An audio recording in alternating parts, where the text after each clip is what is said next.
Bismillahirrahmanirrahim. Assalamu alaikum. Welcome to NEWSROOM. I'm your host, Khalid. But today is Monday, the 28th of August, 2023, and these are the stories that we will be discussing in detail during the course of the show. We'll begin, ladies and gentlemen, with the plight of the citizens in Pakistan who continue to pour their outcry as far as the electricity bills are concerned, and the increase that they have been subject to, not only the increase in electricity but also in gas bills, against these inflated power bills that have taken them by surprise. This said, the public did take itself to the streets to protest, but the government has also reacted very swiftly. The Prime Minister had several meetings over the last couple of days, and in the latest of the meeting, the Ministry of Energy has finalized proposals with respect to the electricity bills that are going to be placed before a meeting of the cabinet that is going to be held tomorrow. This is going to be our first story, the issue of the inflated electricity bills and the resolve of the government to help the people of Pakistan. Our second story, ladies and gentlemen, concerns the flood situation in Pakistan. Sunday's peak discharge in Sutlej in Empress Bridge was 130,000 cusecs. That has flooded settlements in Weizlan, Sahlan and Lardakot. And of course, we all know about the issue when it concerns the flood water, because because of the incessant rains, B, because of India that opens its water gates that lead to the waters coming to Pakistan and causing the havoc that they create. The government is doing its needful. The people are being evacuated. We will be discussing different aspects of this situation in our second segment. Then finally, ladies and gentlemen, we are going to talk about India, where police in the country are investigating a video that shows a school teacher telling her pupils to slap their 7-year-old Muslim classmate. The boy is filmed his tears as he slapped, allegedly for getting his timetables wrong. Is this a pluralistic country? Is this a democratic country? We will be discussing many aspects of that in our third story. Let's begin with our first segment, and that concerns the issue of the inflated electricity bills. The caretaker Prime Minister, who has held various meetings in this regard in the last couple of days, and now the Ministry of Energy has finalized proposals with respect to the electricity bills that are going to be placed before the cabinet meeting tomorrow. We've been joined by Shakeel Durrani Sahab. He's a former chairman of WAPDA. Shakeel Sahab, thank you very much to have joined us. It's a pleasure to have you here for the first time, our first interaction with you.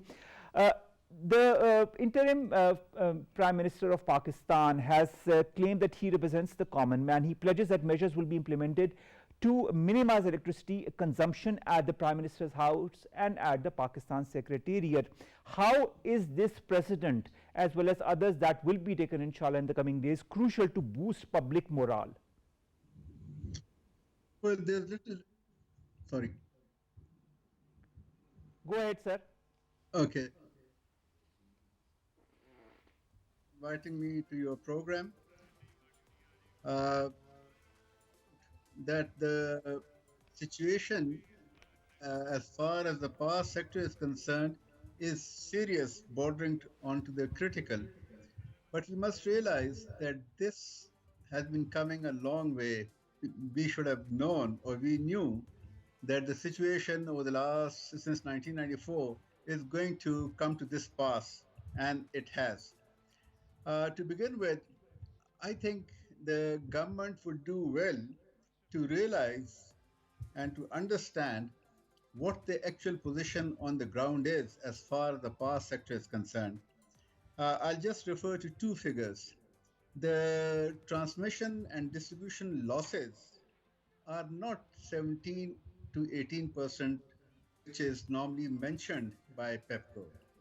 The transmission and distribution losses on the ground are well over 28 to 32%. In fact, some people feel it's even higher than 32%. So they're very serious losses which are not being correctly reflected in the official books. Secondly, we must remember that the recoveries, the billed amount and the recoveries against the billed amount is falling. It is about 83% now. Just a few years back, it was 88 and 89%. So there's a marked deterioration in the power sector administration, in the power sector governance over the last 8 to 10 years. As I said, it doesn't happen in a single day. It takes a long time to arrive at this desperate situation. But there are measures which need to be taken, short-term measures and medium and longer term measures. And in the course of our discussion today, I shall mention some of those. All right, you talk about the losses. Could you kindly highlight what those losses mean exactly? Well, losses are of at least two types. Firstly, they are the technical losses. As power, electricity is after it's generated and there's the transmission lines, the 500 kV or the 750 kVs.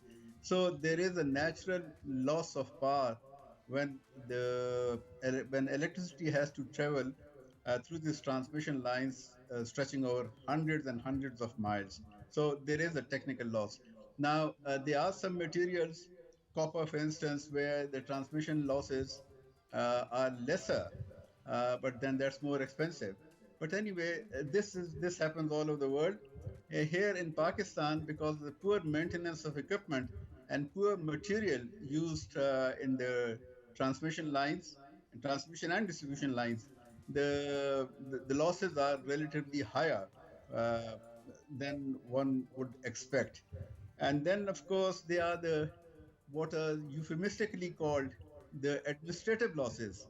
It's a euphemism because administrative loss means theft, pilferage, and these are very high. There are some discos like the one in Islamabad, ISCO, and Lahore and Gujranwala and Faisalabad, which are relatively much better.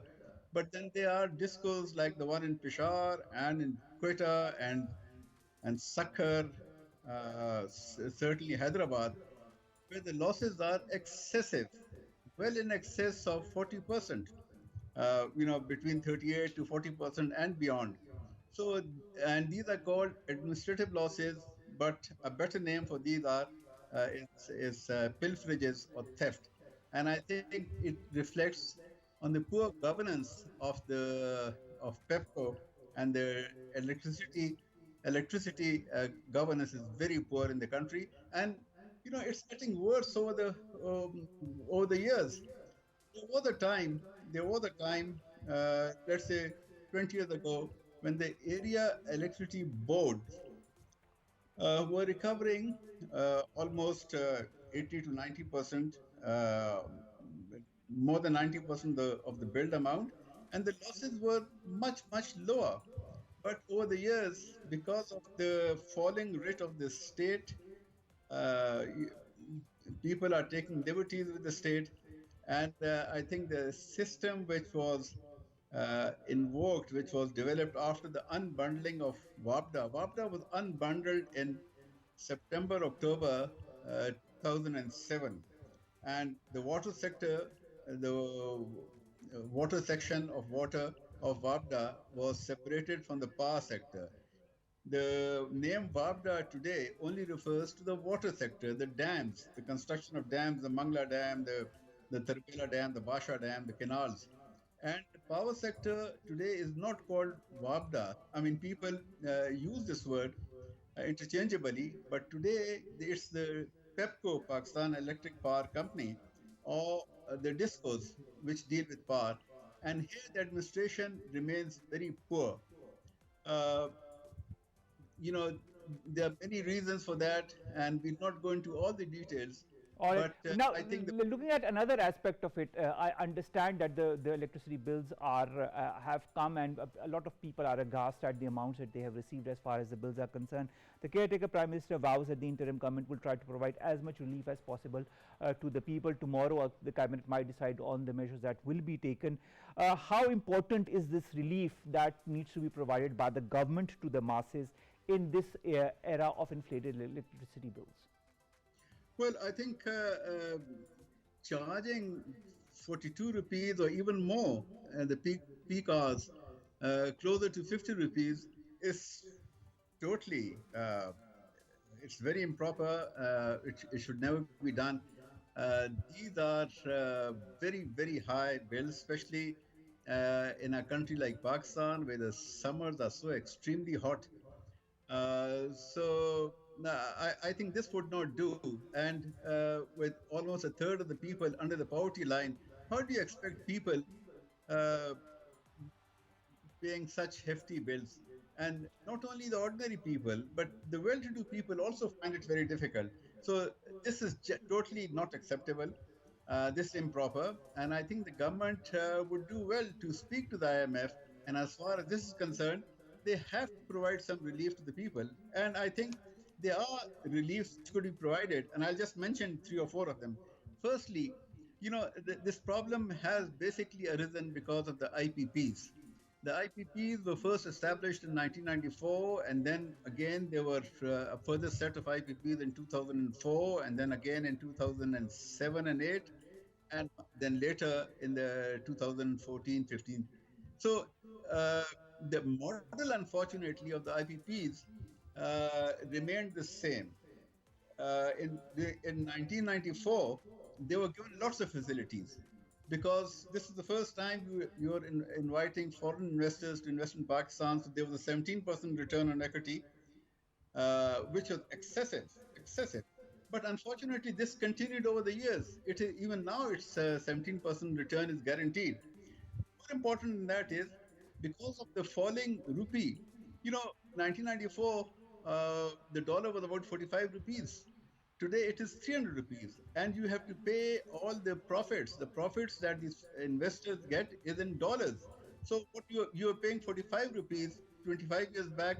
Today you are paying 300 rupees, and that's the main cause for the rise in the cost, and therefore the electricity tariff. So what you have to do is that IPPs, we should have adapted over time.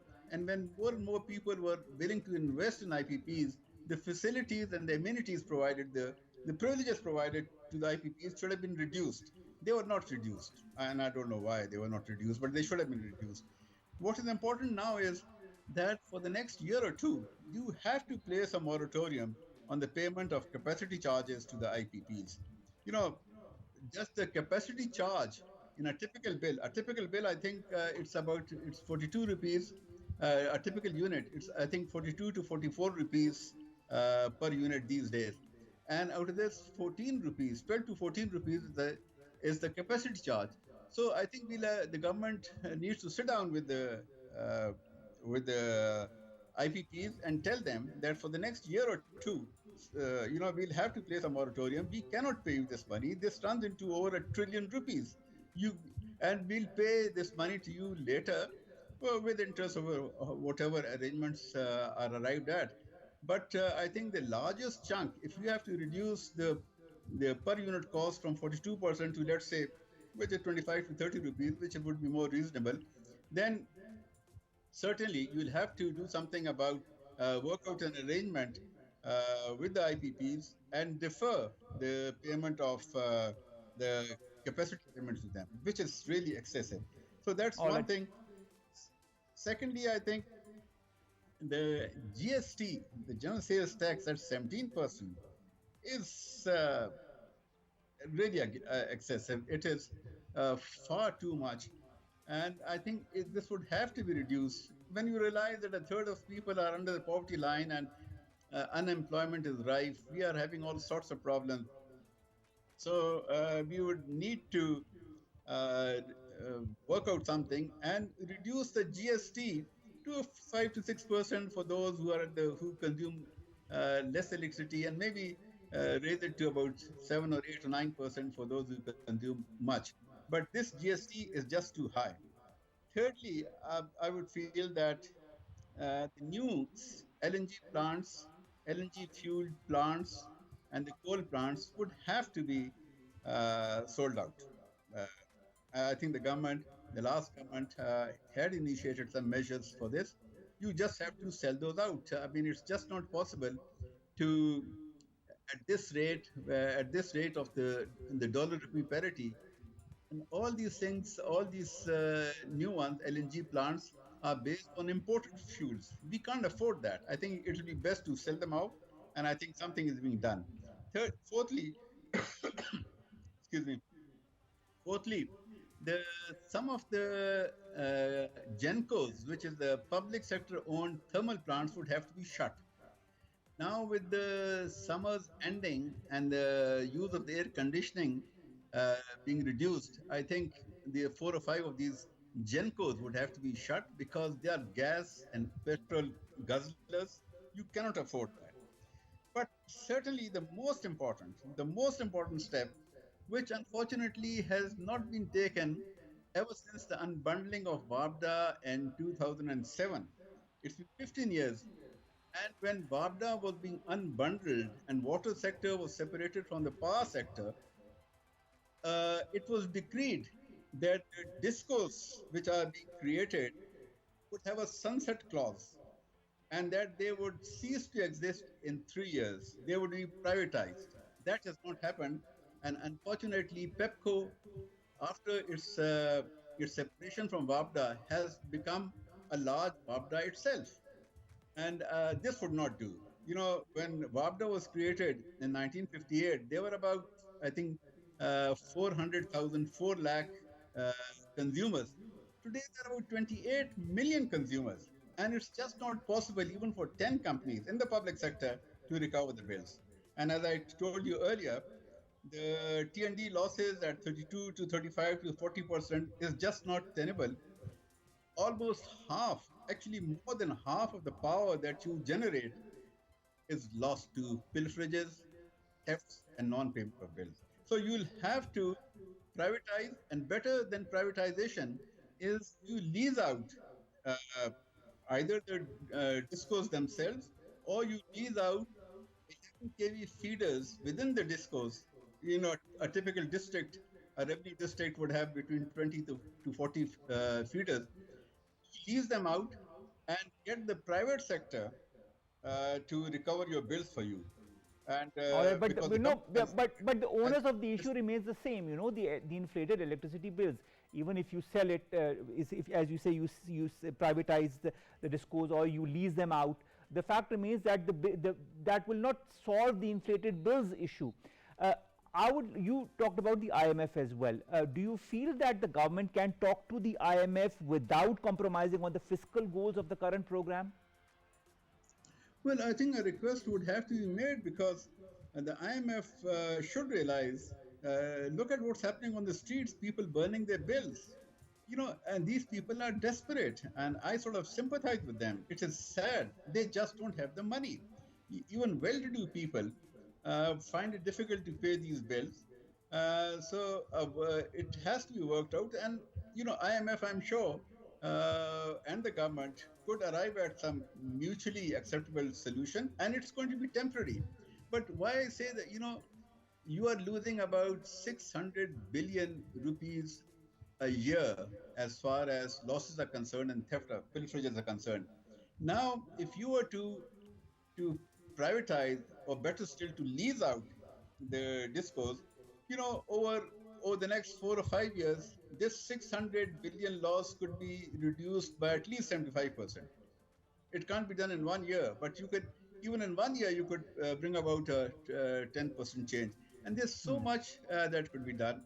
For instance, and another thing which has to be done, and which I think the government must consider, is that the subsidies, the government has done well to withdraw the free electricity to WAPDA officials, but the government, I think, should not, because this is not workable. You cannot pay subsidies to people who are using 100 units or 50 units. You know, they must be charged fully, but those people, the poor people, must be compensated through something like the Benazir Income Support Program.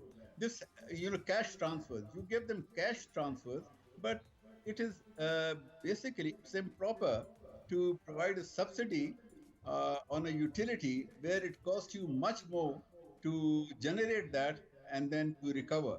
So I think the better way out is, and it happens in a number of countries. For example, it happens in Indonesia, that the poor people, Benazir Income Support Program today has about, I think, 10 million families. Uh, Almost 10 million families are being benefited from the Benazir Income Support Program. Maybe you could increase it to 15 million or whatever, and give them cash grants. But providing subsidies for electricity bills for those the poor section of the society it doesn't work. It's economically not feasible. All right. Of course, there are different proposals in the pipeline. Tomorrow we'll know, Shakeel Durrani Sahab, what these proposals are that have been put before the cabinet, and tomorrow the cabinet will decide whether it wants to work out on these proposals. There might be talk of installments, payment in installments. There might be talk of course, recoveries from different organizations, and of course, but the main issue, as you have yourself said, are losses and recoveries and billed amount, and these and the pilferage that needs to be taken care of. But if I was to ask you this last question, how long is the road ahead if you were to properly work on losses, on pilferages? Do you feel this is a 3 or 4 year plan? Is this a long term plan, or do you feel it can be worked upon more swiftly? A good question. Let's bear in mind the fact that the WAPDA's unbundling and the creation of PEPCO is 15 years old. I think all it requires to get it back on rails is about 4 to 5 years. It could be done, and I wish it was done in 2007, because, as I said earlier, after 3 years, these discos had to end. There was a sunset clause in the agreement. It had to end, and these had to be privatized. Privatization has a problem, as we saw in the case of K Electric, but leasing them out for 15 or 20 years to a large number of private entrepreneurs is the agreed solution, and it's going to work. And because that is how the 600 billion rupees loss, you cannot sustain it. It's now the total cumulative loss for the last 5 years, I believe, is 2.4 trillion rupees. How can you afford that? I totally understand where you're coming from, years. Shakeel Durrani Saab.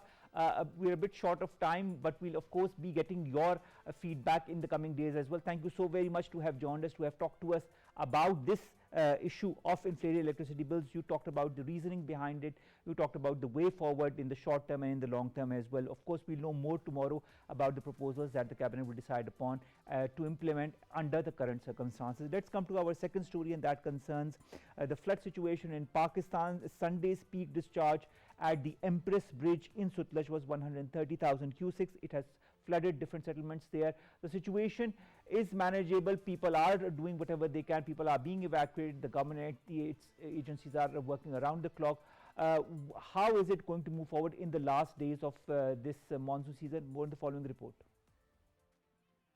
1 year after unprecedented floods ravaged Pakistan, the country is still grappling with climate-induced disasters. Panic gripped Bahawalpur and adjacent areas as a number of private protective dikes could not withstand the strong Sutlej water currents that inundated 3 main villages on the outskirts of the town. Flood has also affected Lodhra district's Kahror Pukka Tehsil, situated along the other side of the river. Meanwhile, flood level at Islam Headworks and Ganda Singhwala in Sutlej River reduced to medium, while evacuations continued in vulnerable areas of Punjab. The army, in collaboration with local authorities, also evacuated people from flood-hit areas, and troops are distributing free rations, conducting rescue operations, and running medical camps in flood-affected areas. The summer monsoon brings South Asia 70 to 80% of its annual rainfall between June and September every year, but climate change is making seasonal rains heavier and more unpredictable. The country is still recovering from the devastating floods that inundated nearly 1/3 of the country in 2022, affecting more than 33 million people. Pakistan, which has the world's 5th largest population, is responsible for less than 1% of global greenhouse gas emissions, but is highly vulnerable to extreme weather exacerbated by global warming. Now, Dr. Ejaz Ahmad, who's an environmentalist, joins us online. Dr. Ejaz, thank you very much to have joined us. Dr. Ejaz, is the current situation manageable? The situation is increasing day by day, in a sense that the monsoon rains are still going on. And in addition to that, we have our own rains. In addition to that, the water coming from India is also quite heavy water. Amount of water is quite a lot. So I think it is becoming difficult in a sense that more and more water is coming and the flood situation is increasing day by day. Good thing How is long, that Dr. Ejaz, is this flood situation, is this monsoon season going to continue in Pakistan in your point of view? A week, 10 days? Well, as far as the reports are concerned, I think another 10 days or so are crucial. And then it will definitely reduce with the passage of time. But it is also expected that maybe winter rains will also start earlier during this year. So we have to be prepared to our full strength. And I mean, like, it is a kind of emergency situation from now onwards. All right, in this emergency situation that you point out yourself or allude to, if India releases more water in the coming days, what should be our legal recourse? I think the release of water is much higher than we were expecting. In a sense, it's not. I mean, like, I think it's not under the control of Indian government as well, because the amount of water, the rain that was expected is much higher than what was expected. But I think there are certain things which we need to do. We need to identify those areas which can be utilized to relieve to release water. For example, there is a huge lake, Patesar Lake in Bhavalpur region, which should be actually the water should be diverted towards that lake, and it will become a sort of like a storage, water storage opportunity for us, which will be available for crops in coming days. So we need to identify certain areas which have that kind of potential to retain water for a longer period of time, and it will be a blessing in disguise. All right, Dr. Ejaz, do you feel that under the current circumstances, is there any possibility for us utilizing this water and this situation to our benefit? Yes, that's what I was actually mentioning, that there are different water bodies which were actually dried up because of the blockage of Satluj River historically.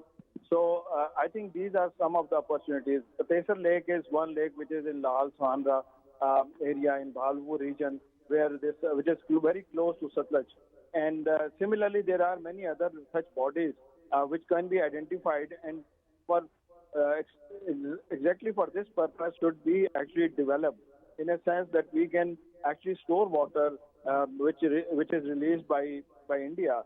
So from Kaswar up to Bhavalpur, there are many certain like patches where we can identify those areas, and it can be utilized as water storage units, water storage entities, where we can store this flood water, and it will be in the benefit of us for coming crop, which is wheat crop. And ultimately, what happened in last year, that we right after the floods, there was a like a drought situation, and we were looking for water. So despite of the fact that we had huge flood and damages due to flood, we were actually in the scarcity of water situation.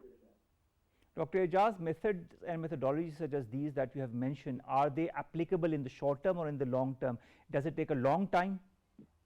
I think there are certain areas, I mean, like, just identification of these areas is very easy, in a sense. People, local, and those who are in the field in irrigation and in the disaster management authorities, they already know those areas. It's just to recover those areas and manage, in a sense. So it is both short term as well as medium term keeping the situation in mind. As I mentioned, this Patesar Lake, this is already, it is existing, it is there. You just have to divert flood water to that area. And this was recommended by international bodies as well, who visited these areas, and they identified these areas for utilizing, like the water when water is scarce, and also for keeping the diversion of flood water into those areas. So the keeping the damages to the minimum. Now, Dr. Ejaz, an Asian Development Bank reports the flooding situation in Pakistan between 1950 and 2011 and talks about one major flood every 3 years, and Pakistan having lost 19 billion US dollars in the process. Do you feel there are processes in the long and short term that Pakistan can use to mitigate its economic losses because of this situation?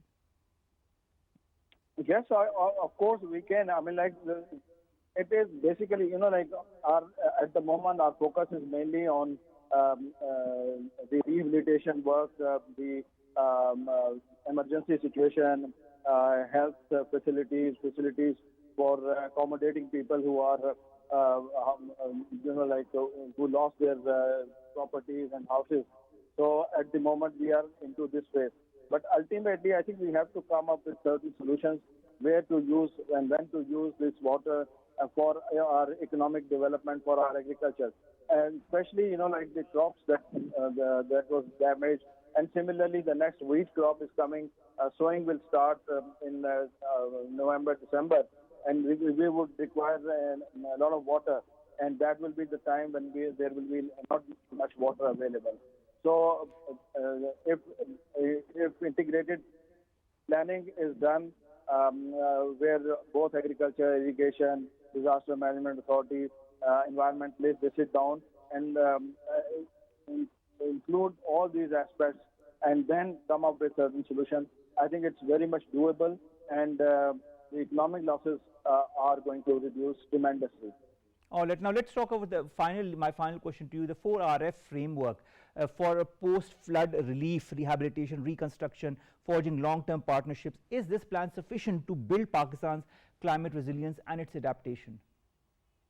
Yes, I think it has to include the environmental aspect to a greater extent, because most of the planning is done with keeping the infrastructure development in mind, or with the more cemented areas, like to be built, more concrete in the process, whereas environment is not considered to that extent. So I think we need to understand that this is one of the contribution is because of environmental degradation. The climate change is a result of environmental degradation, and we need to look into that whenever we are talking about rehabilitation process, whenever we talk about any future development process. We should not ignore the environment and environmental aspect in this planning process. So, all right. Even in this aspect, in this scenario, also we need to keep environment as the central part of any planning process.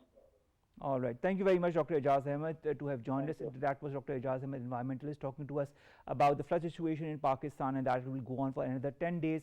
And of course, he talked about the different methodologies that the government is using and what needs to be done in order to curtail this in the long term. Let's come to our last segment, and that concerns India and how police are investigating a video that shows a school teacher telling her pupils to slap their 7-year-old Muslim classmate.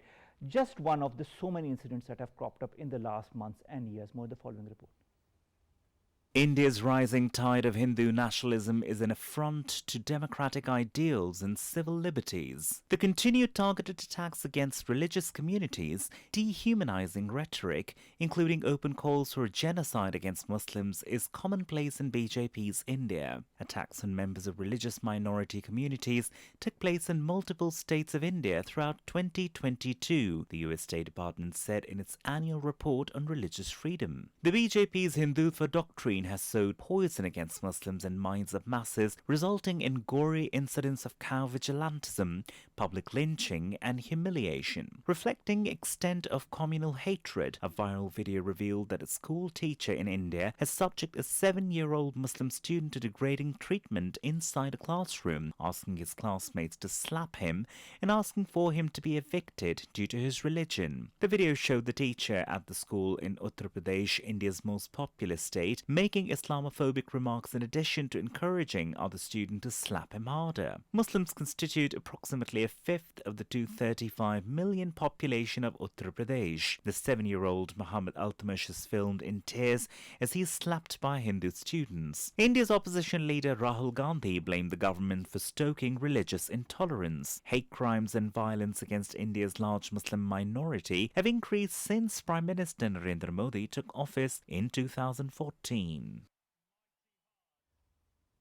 Now, describe a little bit about the incident. Police in India investigating this video that shows a school teacher telling her pupils to slap their 7-year-old Muslim classmates. Why? Because he apparently had his timetables wrong. The video went viral on social media, and of course, what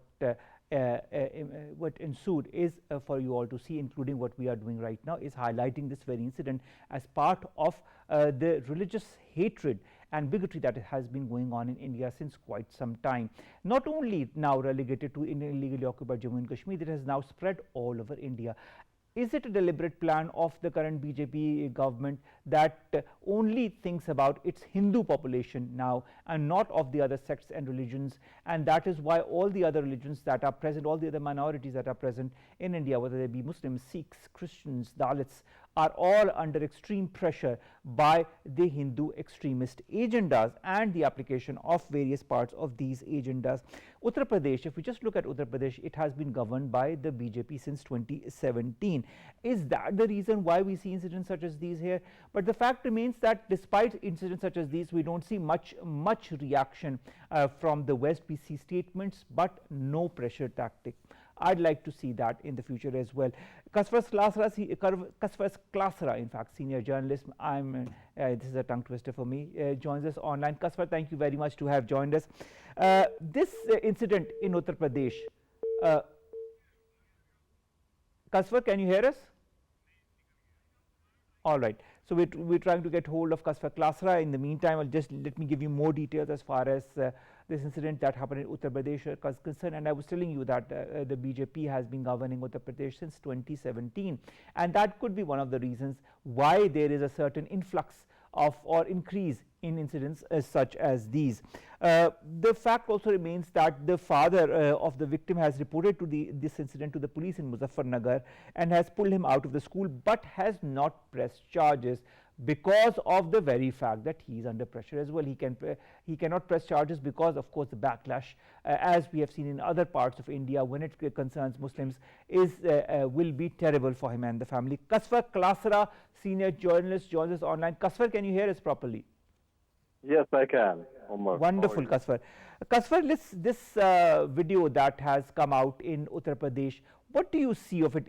Do you feel this is a continuity of the aftermath of this Hindutva-based regime that the BJP government has instilled all over India? Omar, you have rightly pointed out. The video that has just surfaced is the continuation of Hindutva as well. You know, it is the bright face of world's fifth largest, economy, and definitely the bright face of the Hindutva, Hindu Riyasat, Hindu, the community as well. And I am not so surprised, because this is not for the first time that this type of, thing has emerged from Hindu Riyasat, the Hindu dominant, country. I am not surprised because, as you have rightly pointed out, this is the continuation of what has been, happening in India, world's so-called largest democracy.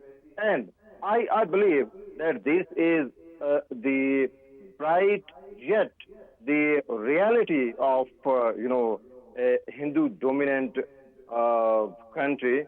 And this is what has been happening in India. And I am not surprised, Umar. Believe me, I am not surprised, because this type of things have been happening in Hindutva Riyasat for a long time. So, the Muslims living there, Uttar Pradesh is one of the biggest, Riyasat, biggest, of India. And 235, I think, more than 235 million population of Muslim is living over there. And this is not for the first time that such kind of hatred had emerged, had come to forth from this siyasat as well. But as I told you earlier, Umar, this is what that has been happening for a long time in Modi's, Hindutva Riyasat for a long time. All right. And I am not all right. Kaswar, I'd like to understand. Rahul Gandhi, the leader of the opposition, says that Narendra Modi is stoking religious intolerance in India. His comment will have any impact on the communal hatred that the BJP government is propagating left, right and center? Not exactly, not exactly, because I must tell you that even when Congress was ruling this Hindutva Riyasat, such type of incident had been emerging from all the nooks and corners of India. Let me tell you, Umar, one thing is very clearly: anti-minorities hatred runs deep into the blood of each and every Hindu in India as well. So whether Congress is ruling over there, whether it's the Modi's party over there, that's not the case, because as I told you earlier, in Congress, the Hindutva Riyasat, whether in BJP, such type of incident have been coming forth all the time. So anti-minorities and especially anti-Muslims, hatred runs deep into the blood of these, I'm so sorry to make these remarks, but the fact is that the anti-Muslims, hatred runs deep into the blood of these Indians as well. So that is why I told you, whenever such type of the incident, such type of videos come forth from India, it never surprised me, because it knows. Because these are part of the narrative of what the BJP has been propagating since quite some time. Since quite so many years. Umar, hang on. BJP, it's not the question of whether BJP is ruling or the Congress is ruling over there. As I told you earlier, that such type of hatred towards humanity, especially Muslims there in India, runs deep into the blood, into each and every Hindus therein as well. And I think that is why I'm not surprised, and I am not taking the remarks of the leader of Congress, Mr. Rahul Gandhi, not seriously, because when his party was ruling in India, such type of the incident had been coming forth. So it is a normal routine over there. Have you forgotten what happened there in Kashmir? Every day, dozens of such type of incidents come forth. But the fact remains, Kaswar, the fact remains that these incidents, as you said, do not surprise you, because these incidents are rampant. These incidents are regularly happening all across India, whether it be in the Indian Held Valley, whether it be all across India. But they, of course, specifically and first, as a first target, it is the Muslims, whether it be the children, the men or the women. And that said, I would also like to end this with the hypocritical attitude of Narendra Modi when it comes to these hate incidents. When he goes to the United States of America, he tells journalists there is absolutely no space for discrimination in India. He also, and at another summit, says that India is a pluralistic country. I mean, he couldn't have been more far from the truth or more hypocritic as far as that is concerned. I'm sorry we're a bit short of time, Kaswar, or else we'd have talked a bit longer. Thank you so very much, Kaswar Klasra, senior journalist, to have talked to us about this incident that has happened in Uttar Pradesh, that highlights again the reality of the so-called pluralism, or the so-called no space for discrimination, quote unquote, that Narendra Modi propagates when he goes to other countries, specifically the West. With that, ladies and gentlemen, we come to an end of today's newsroom. We'll see you inshallah tomorrow with news stories, segments that pertain to us, you and Pakistan. Stay tuned, stay safe. Allah Hafiz.